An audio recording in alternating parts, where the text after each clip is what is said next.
And we are rolling. It's all you. Thank you, Tom. Yeah, Tom asked me to do a little something here, and I thought I would maybe try to answer a question that is actually a very difficult question to answer, but that people ask me all the time is like, what is jazz, or where does jazz come from? That's an easier question to answer, so that's what I'm going to do. And of course, people have taken whole big books to answer this question. Ken Burns took 10 hours to try to answer it. I'm going to try to do it in maybe 6 minutes if I can. And of course, there will be lots of holes. So most of us know that jazz originated in southern United States, around the New Orleans area. And what I like to say happened was that jazz, if anything, is a big fruit salad. You had, nowadays, we have a lot of culture clash, especially in the United States, and that's a shame. But in New Orleans in the late 1800s and early 1900s, there was a lot of cultural exchange between the black culture, which of course came from the freed slaves, Creoles, and white people, from Western European classical music, and they all kind of got together because musicians do that. Musicians are not one to, if you're playing some different music than they are, they're not going to say, "Oh man, that's different from what I'm doing. I don't like it." They're going to come and say, "Hey, can I jam with you and figure out how to make this?" So, New Orleans had a bunch of marching bands, all sorts of things. And marching bands, the John Philip Sousa band was extremely popular, as well as many others. So, people in New Orleans would sometimes go out on the street and they'd hear a marching band going down the street playing something like,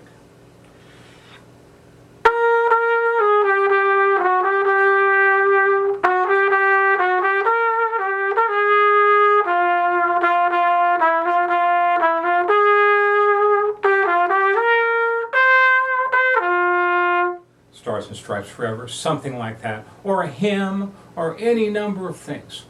And but being musicians and being different, and a bunch of these guys having a tradition of African rhythm, they change from, you listen to a march and do do do do do do do 1 2 1 2 1 2 1 2, very straight rhythm, 1 2 over and over again. So Africa, a lot of jazz, especially the rhythmic aspects of jazz, come from African culture, which survived in New Orleans from the days of slavery, when the slaves would still be able to remember the music of their homeland, and they'd get together and recreate it, pass it on to the next generation. And the difference, instead, the rhythm was not 1 3 1 3. Their rhythm was more like bum, bum, beep, beep, right? So with a bump in the middle. They call it the bump. Some people call it a second line beat, which comes from marching band music too. Anyway, so if you take the same tune and you think about the bump, think about this extra beat in the middle of that, and of course these guys said, "Oh, we're going to do it the way we want it." Then you get something like, now let's keep the melody the same, but rhythmically it's going to change.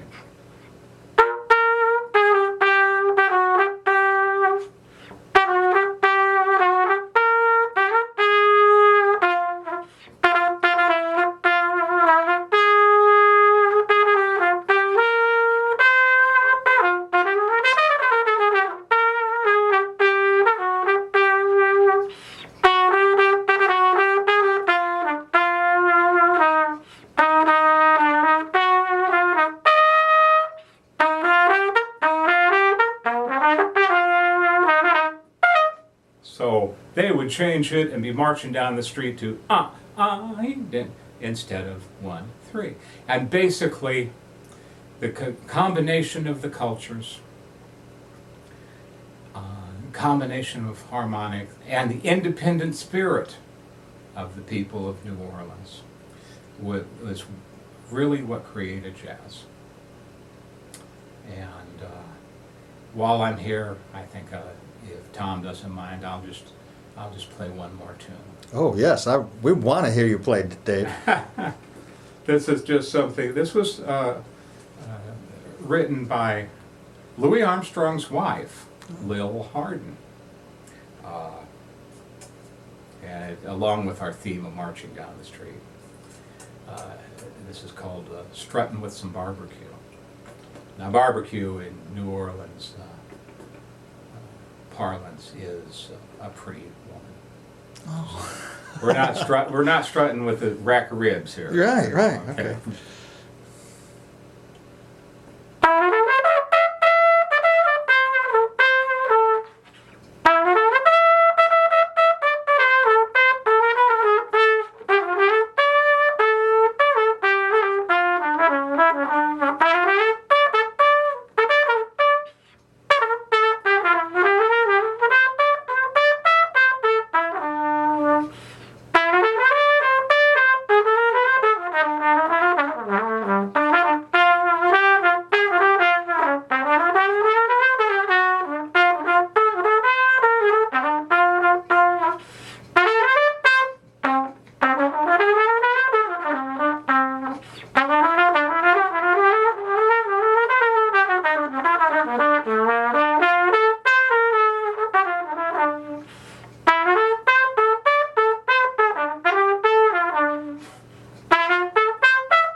Yeah. Thank you very much, Dave Hoffman, and we are going to be signing off. See you later.